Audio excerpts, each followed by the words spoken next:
How to tag everyone in a WhatsApp group. So to start, we'll just have to open our WhatsApp application, and then in here we'll have to navigate to a sample group chat.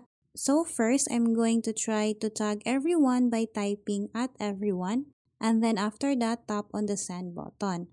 So as you can see here, by typing at everyone, it will not automatically tag everyone on my WhatsApp group. So the only way for us to tag everyone is by doing it manually. To do that, simply type at and then it will automatically show the list of the members of the group chat. Simply select the name of the members and then tap on the send button.